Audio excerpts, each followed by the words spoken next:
Hey, welcome to the segment. Tonight we saw Love the Coopers in the lap of luxury at the Luxury Plus Galaxy Theater. Now, this movie was one of those movies that had a very, very small turnout. And so we didn't talk to that many people at the theater. So what we're going to do is, in this video, we're going to give my in-depth review with Kivan. We're going to start talking right after this, and then we're going to put in the interviews that we did get inside of that video. So enjoy, because we're going to cover a lot about this movie. Well, Kivan, it turns out that The Visit and Paul Blart Mall Cop aren't that bad after all. Because we just saw Love the Coopers. Well, first of all, what did you think about the movie? Well, the fact that the title tells you to love the Coopers means that they're probably trying a bit too hard. It was hard. You know, I'll be very honest with you. If it wasn't the fact that we were watching this in amazing seats at the Galaxy Theatre and the fact we could have a glass of wine, I'd have gone. I really... Well, in fact, and this is I'm not making this up, there was at least twice where Kivan was like, I'm done with it, and I had to, like, okay, man, we need to do this. We need to do this for the people. They need to know. Oh, my Lord. Somebody's got to watch it, and it's got to be us. But, yes, if you are going to see this movie, if you're going to be dragged to this somehow, go to a Galaxy Theater, because they do have alcohol, and that's going to be a requirement. Well, you know, the Galaxy Theatre, let's just talk about that and we'll talk back about the movie in a moment. You know, you can recline, you could actually go to sleep and ignore the movie, you could drink wine. It's a really nice setting and the sound is amazing. Yeah, but... You got the big screen. My God, this movie was just... Yeah, you know, it was... and we're going to get to spoilers in just a minute. And we're going to, when we get to that, we're going to rip this one a new one. But this movie, without getting into spoilers, was just a pile of garbage from beginning to end, and no motivation, no proper motivation, and it just didn't make any sense in a lot of ways, because of the lack of motivation. No real plot line. Well, I want to also talk about some technical things, so we'll do that in the spoilers. Oh yeah. Well, no, wait, but one thing we can talk about technically though. Okay. We were noticing, like, everybody in this movie looked like they were a corpse with their makeup. Yeah, it was weird too. I mean, it's bad enough that the story was crap. It's bad enough that the motivations were crap, and that, you know, some of the acting was garbage too. Yeah. Especially when it came to the extras, we were noticing that. Like, the minor characters in this movie were ridiculous. But the makeup was off. Yeah, it was. And I'd never seen that before. No. I've never noticed. I've never watched a movie and said, there's something wrong. Yeah, it really was very poor. And I don't know if they put like a blue filter. It felt like they put a blue filter maybe, but it also, everybody like had like pink cheeks right here with a pale face, and even some characters had eyeliner that were men, you know? Yeah. That there wasn't a reason for them to have eyeliner, you know? And it was, everybody looked like they were a corpse. It was weird. And it was strange. If they did it on purpose, you know, they were brilliant, but I know they didn't do it on purpose because the movie was garbage. Maybe it should be called Love the Martians, because they probably would... Love the Martians, because this movie is not for people on Earth. But that's just our opinion. Now, of course, there are people who did like the movie that we talked to earlier. Yeah, there are, actually, yeah. And we're not wanting to make fun of them by any means. We don't discount that they liked the movie, and we're going to talk to them here. I'm going to talk to them in about 1 second. Yep. Before we do, I want to let you know to stick around till after that interview, because we're really going to... bring it home. This movie deserves it. I'm sorry. So check out this couple that did like the movie. Yeah. All right, guys, so what'd you think of Love the Coopers? I thought it was pretty interesting. It showed kind of a real-life scenario, an imperfect, perfect scenario. What do you think? I really like it because it's about family, and at the end they are okay. Yeah, could you guys relate to some of the scenarios going on and stuff in there? Yeah, it is kind of like the worst of the best and the best of the worst. Now, you guys were on a date, right? Yeah. And so, how is this as a date movie? Would you recommend this for somebody on a date? How about you? Yes, really. Well, it's kind of deep, but funny too. So it's. I think you could find somebody. So maybe not a first date, but maybe like if you've been dating somebody for a while. Yeah. Okay. Yeah. You want to know you know, they do get kind of political and they do get into belief Yeah, systems. it's kind of. Yeah. You want to be sure you're in the same political party, whichever one it is. You Yeah, know? I got to be So you don't simpler. fight on the way home. Hey, next time you guys come out to another movie, you guys get a free popcorn. Thank you very much for talking with us. That was a great review. Thank you. you. All right. Thank you. Well, 2 people in America liked it. that we know of. Yeah. Right? Well, you know, I did check the ratings on this on Rotten Tomatoes. At this point, it's like 20%. I don't know what that 20% is. I don't get it. This movie just didn't feel like real life. No, and you know, obviously, it's very hard because you're sitting here and judging someone else's work, and you know they've obviously put a little bit amount of thought into it. One hopes. This movie felt not like thoughts. It didn't feel like art. No, that was. And by the what way, was we're it. in spoilers, just to remind you, but Yeah. you already know that. This felt like Diane Keaton had some sort of passion project, and I she was agree. calling in a bunch of favors. Yeah, and it kind of felt like her sense of humor. Yeah. Which is none. And we're not saying this just from seeing her movies. No. Both me and Kavan have watched her Yeah. in interviews. Right. And she seems exactly, yeah, she seems a little oddball, and she seems like this would be her perception of reality. Well, you know, she's cast that way every show. Yeah. So she was cast again because she's obviously executive producer. So she was back in the same role as usual. The problem is that usually there's a strong man presence around her, you know, which helps carry the movie from the love interest or whatever. I feel you like know. there was several times in this movie where they were giving us the middle finger, and I think one of those giving us the middle finger that I felt was that Steve Martin was in the movie, but he was the voiceover, and I wanted Steve Martin to play her husband. Yeah, and I think actually that would have been a really good idea, and then move John Goodman to the role of the dog. Or just move him out completely. I mean, Yeah, I mean he didn't do a bad job. It just wasn't. he wasn't right. Well, the problem was he wasn't strong enough for the Mhm. role, you know, Mhm. and I think she went off on this, tangent, and I think he just wasn't. I mean, he was trying, bless him, you know. I mean, it wasn't his fault. I think it was miscast. I think you're right. I think Steve Martin would have made them. You know, we wouldn't even thought of Steve Martin, except he was the voiceover. True, And when he's true. doing the voiceover, you just think how much better he would have been than John Goodman. Right, and there was some great performances in there. I mean, Yeah. I'm not just going to beat the film up for the heck of it. Mm-hmm. I mean, cinematography, I thought it was okay. To me, it looked like a DVD kind of film. It didn't really film like a movie, you know, that you need to see at the screen. Yeah. The other thing I thought, obviously, and you've got to blame the director for that, Jessie Nelson. She, I don't know, just lost the plot on this one, I think. But talking about the acting, Alan Arkin, thought he did a great job. And you gotta tell me who these people are, and probably the audience too. Okay. Was he the old guy? He was the father, the grandfather. The grandfather. So okay. I thought he was superb and Yeah. great dialogue, well written for him. Mhm. He excelled at it. And I thought Olivia Wilde, the hot chick, the sister that was crazy, you know, meets the guy at the airport. Yeah. Okay. that She one. was- the one with the soldier. I thought she was good, and I thought the soldier actually did some nice. Well, you little know, lines. I mean, at least there was a little bit of eye candy in this movie. Right, and it I feel did like help. that one blonde chick. People make fun of her eyes, but she was looking fantastic in Amanda this movie. Seyfried. Yeah, she was great to look at, and also Olivia Wilde was great to look at, and even Marisa Tomei is still Still got looking it. hot. So at least I could be just staring at their eyes, but and these actresses and actors, I don't think failed at the lines that they were given. That's what I'm I think saying. it was the lines that they were given and the plots that they were given. Well, it just wasn't plausible, and the whole thing was so cliche. In fact, you sat there and said, "It's going to be the dog." The first line of the movie, like literally the first line of the movie. Yep.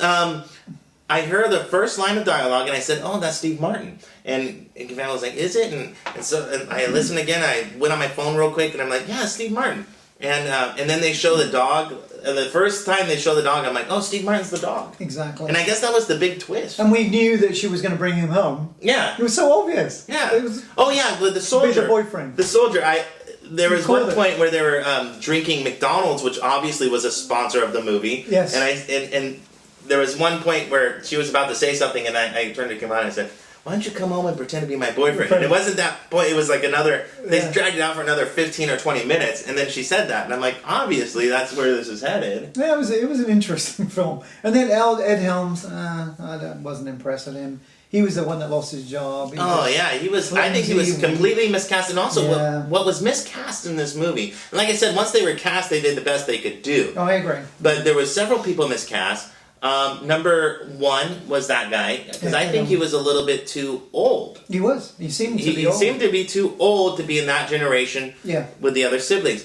Also, who was miscast was either Marisa Tomei or Diane Keaton, but we obviously know that Diane Keaton. Yeah, they're supposed to be like 4 years apart, but they are obviously a good 15, 20 years apart. Looked at. And I'm like, she was kept talking about her sister the whole movie, and I'm like, Looked more like a mother. I'm like, which one is her sister? Like, is she sisters with Olivia Wilde? Yeah, that would have been. I honestly that would have been better. Yeah, I honestly didn't know who she. I thought she was Olivia Wilde's sister until she showed up at the house. Right, that was very confusing. Because I was like, they're not sisters. Right, and it was almost painful. And I think you're right. I think it felt like we were inside.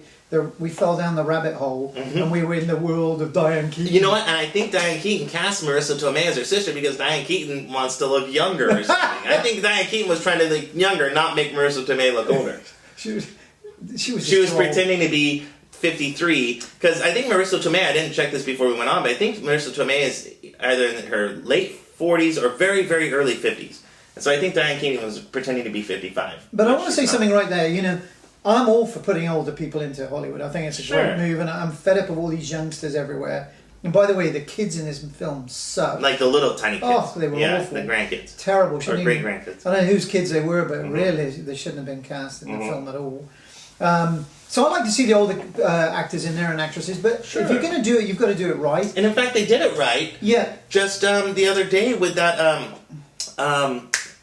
Robert De Niro movie. Oh, The Intern. The Intern was superb. Yeah, and that was an older man with a younger woman paired in a movie, and that was a great movie. And it worked. Yeah. And there were some awkward moments in this film. You're talking about different age groups and things. Very awkward. Yeah, Amanda Seyfried and Alan Arkin, that was a... I thought that could have had a lot of potential if it was done right, but if it was done right, it still would have been awkward. A little awkward, yeah. And, but that was, if I had to pick a favorite part, it was that storyline. Well, and then Ed Helms, who would be Alan Arkin's son, is now going to pick up on her. Yeah, I thought that, we were making fun of that at the end. And then Alan Arkin was he'd actually brought them all together. That was his passing at the end. Which was bullshit. I'm going to call bullshit on that because they didn't have the guts to kill him off. And if they would have killed him, that would have been more powerful. If there was any emotion in this movie, it would have been had if they would have killed him. And there was a lot of stupid references, to, and I don't like political stuff. Oh, this movie was preachy. It was preachy. It was a little weird, how they literally stereotyping people. I mean, there's a lot of times when Hollywood will even make a whole movie kind of nudging at a point. Like, let's say The Day After Tomorrow is kind of nudging at global warming. This movie laid it out. Oh, you're a Republican? Yeah. These are the reasons that you're dumb, And you're an idiot because of this, and you're an idiot because of that. And like, literally taking a crap on Republicans and any kind of people that religious people too. Any people that believe in anything was taking a crap on it. And yet the person who had everything was the one who had nothing. Mm-hmm. She didn't have any relationships, tried to cut her wrists. Mm-hmm. It was devoid of everything, It was a shame because I almost felt like Hillary Clinton was... no, I shouldn't have said that. Yeah. We were noticing that. Diane Keaton, Clinton. You got a role coming up, and it's the Hillary Clinton life story. We think you should play her, really, because you look so much like her. But anyway, I was going back to the what I'm looking for in a movie is obviously everything. So I want to hear the soundtrack. So that was good. There were some good choices. They brought in Bob Dylan, I feel like Bob Dylan owed Diane Keaton a favor. More than likely. Yeah. But then, cinematography, no. There was nothing really appealing. Garbage. And I saw, right after Lionsgate, it said CBS Productions or something, and it did have that feel of like they brought in like the CBS Movie of the Week crew to film this movie. It was awful. Yeah. And then, misdirection. I don't think the director did a very good job in it and just didn't feel... Obviously not. We knew the end of the movie before it happened. Ryan, I think Diane Keaton was probably telling her, no, I want it filmed like this. I want it filmed like this. That's just how it felt, Mm-hmm. I apologise if that's not true, but it just felt like that. And then, so we've gone through the music. We did the direction was... the film photography wasn't good. The background was appalling. I mean, looking at the camera... Talking about the extras, yeah. Oh. Well, there was this one line, too, where this guy, which there was never any reason or conclusion for, this guy was hitting on the blonde. What's her name? Amanda Seyfried. She's hitting on Amanda Seyfried while the old guy's trying to flirt with her. And he says something along the lines of like, warm me up. Come over here and warm me up. And it's just like, and I turned to Kim at that point, I'm like, acting. You know, like, acting school would have been good for you, buddy. I'm in a movie and I'm acting. Like, it was very bad. So the minor characters were horrible. The children were horrible. Oh my God, that teenager with the kissing. There's some funny parts in movies, and I think that was trying to be funny, but that was freaking disgusting. There was no excuse for that. We literally were squirming. And I think that was one of the points where I had to hold you back. I'm like, no, Kim, you gotta watch it. But you know, the 2 reference jokes about the boobs, poor taste within a couple of seconds. Yeah, they put it within 30 seconds, and that's why I was thinking, the IMDb says that this movie was written by a man. Right. I don't believe it. I think, if it was, I think Diane Keaton wrote some scenes. And I think because this teenage scene where this teenage boy is meeting this girl at her work, and the way that scene goes down, there's no way a man could have written that. It's stupid. No way, because that scene was written by somebody that doesn't understand boys or men whatsoever. Well, I mean, potty humour, I'm not a big fan of it anyway. And then the dog trying to hump the other dog and sniffing it out. That was like in the first 10 seconds of the film. So that was a clue that the dog. And I turned to Kim and I'm like, that was a joke. You're supposed to laugh. Come on. I know. These are the jokes. So it told you right there that the dogs were the instrumental to that. Well, it told you before the film with the trailers. Well, the poster with the dog in the middle kind of gives it away. Well, yeah, but I'm talking about the trailers before the movie. When we saw like the 4 trailers before the movie, we both turned to each other. We said, "Oh my God, we have to watch this." Yeah, like the 4 movies associated with this movie. We were like, "Oh crap, this is gonna suck." They were just bad. 4 new films. Yeah, they were just They were terrible. Yeah. So we knew this one was going to be a flop. Yeah. You know, it's easy to beat on things, and you want to try and find some strengths from a film. But this needs it. Right, I feel like I'm doing social justice right now. I feel good about this. You know, and I don't like playing that role. You know, I'll find the good in anything, and so I'm trying on this one. Seriously, I'm trying. So we talked about the acting. There was some really good highlights out of that. The main actors themselves. And I know you were mentioning you don't really like John Goodman. I love John Goodman. I liked Roseanne. Not when Roseanne was on, but I like Roseanne now. You go back and watch it. Very nostalgic. John Goodman, great guy. I think that every actor in this movie, including Diane Keaton, played their roles how they were supposed to play them. It's everything else that was garbage. Yeah, and I think you said it a little bit earlier on off camera, so I want to bring that up because I thought it was a good point. You felt like it was filmed over here and over here, so they didn't all get to meet together until certain scenes, which obviously makes sense. But it felt fragmented, not because of the way it was filmed, but because there was no common thread. You didn't. And also, you weren't quite sure who people were. Like Marisa Tomei, right? I was thinking, obviously, she's part of the 3rd generation. She's obviously not sisters with Diane Keaton. That's where we. And then when she shows up at the table, you're like, what? And I don't think you're supposed to think that. I think you're supposed to know that she's Diane Keaton's sister. Well, you know, as a film, you want to become emotionally, you know. Which I was not. I wasn't either. There was no reason to be, and. I mentioned this while the film was going. There was like a scene. There was a lot of scenes in this movie. One in particular, they're sliding down a hill on a sled, and it's a very iconic looking image of this husband and wife that were about to get a divorce, having fun with their grandkid, and just like it's like something that you would take a snapshot of. And I said, they're trying to make iconic scenes, and we don't give a crap about the characters. That's the problem. We didn't. You know. And they were trying to make these scenes. Like there's another scene where the soldier and the blonde, or the brunette, the soldier and the brunette girl, whatever her name is, Wilde. The soldier and Olivia Wilde were dancing. Yeah. They had a dance sequence in the airport, and he just didn't give a crap about them, though.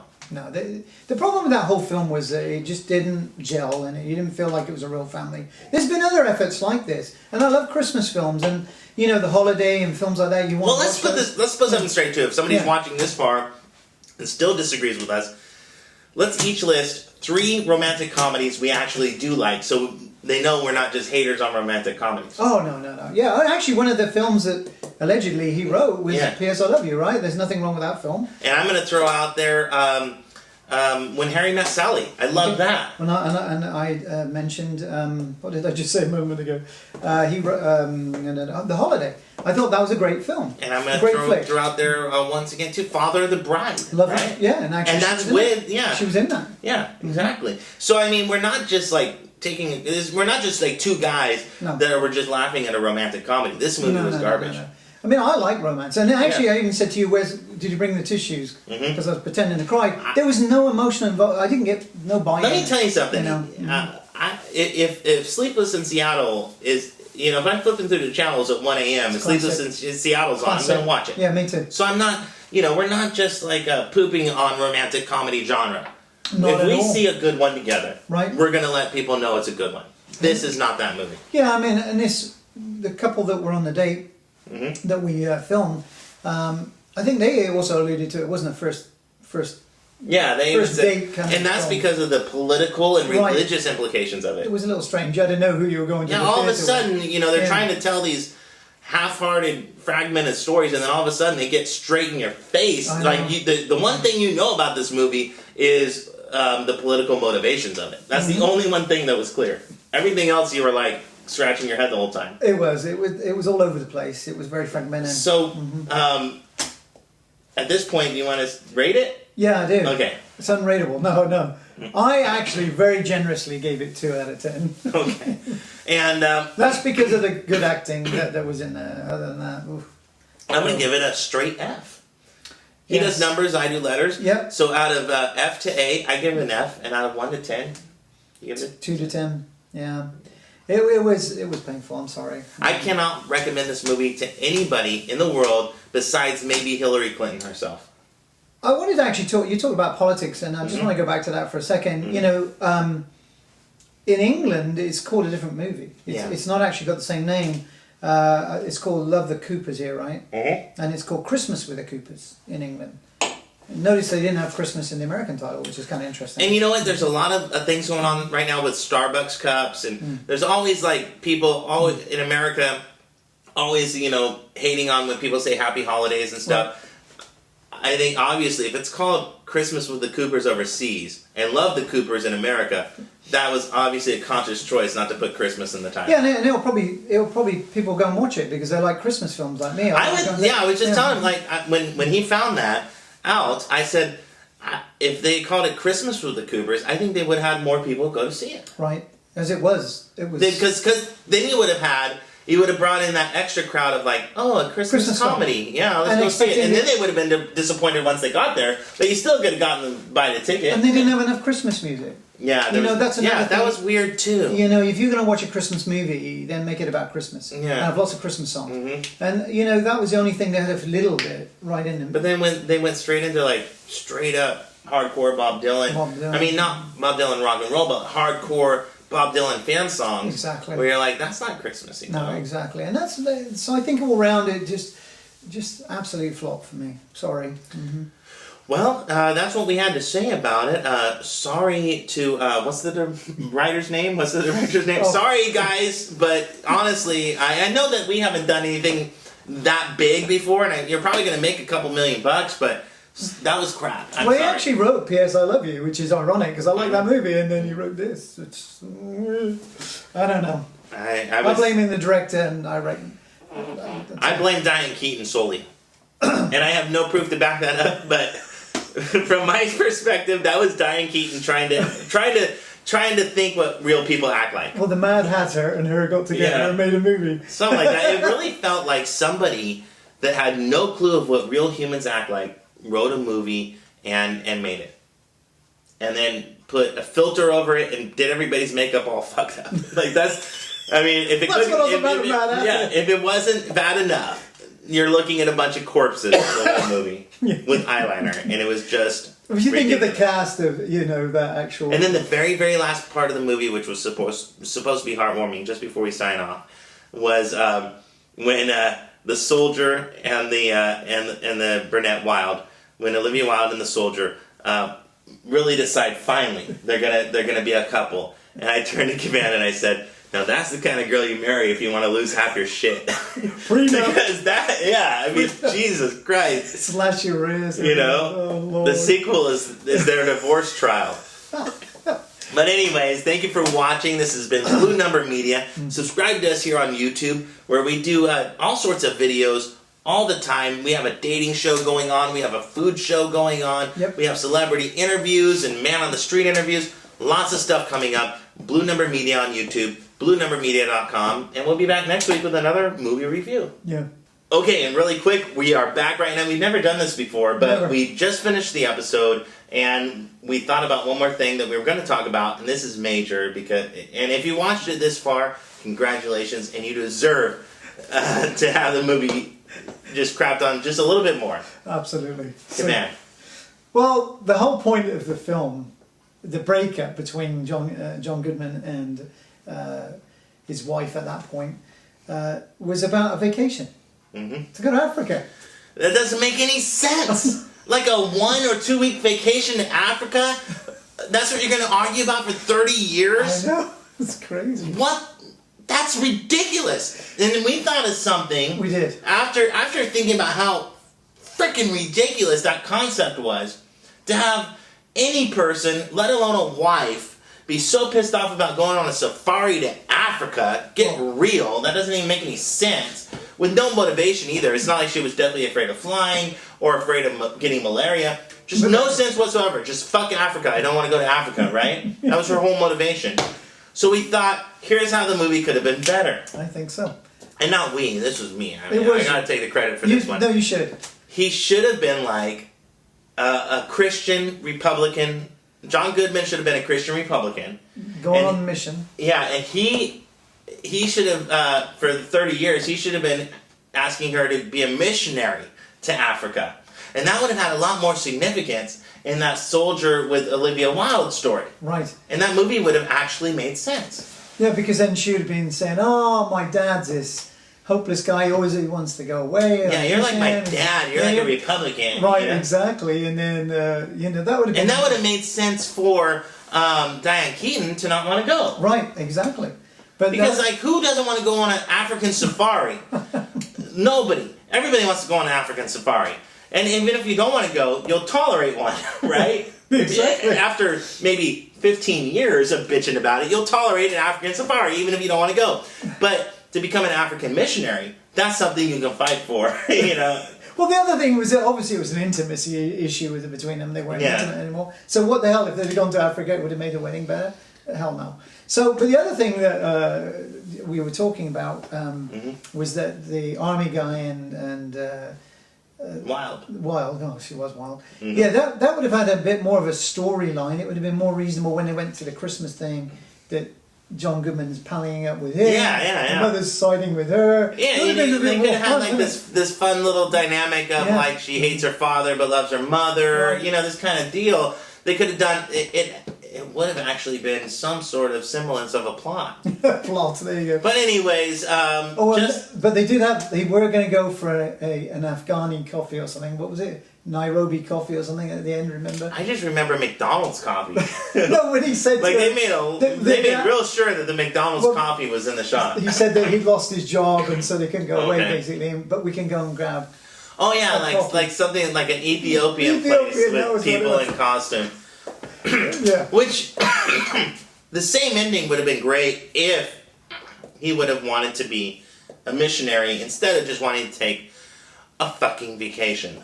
I mean, I can't. I'm not going to say that on air. Yeah, but I am going to because that was it was pretty ridiculous. Like to have that your main plot is that a wife doesn't want to go on a safari.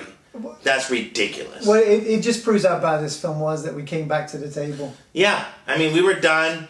We were walking out of the studio, and I said, "Oh, I forgot to mention that." And I said, "Oh my God, I forgot to mention that too." And we had to come back just to let you know.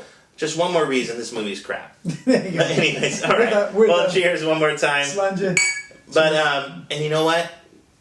Galaxy Theater though, still great. Go see a different movie this weekend. Absolutely. Go and see Bond. It's still on. One of the best movies ever.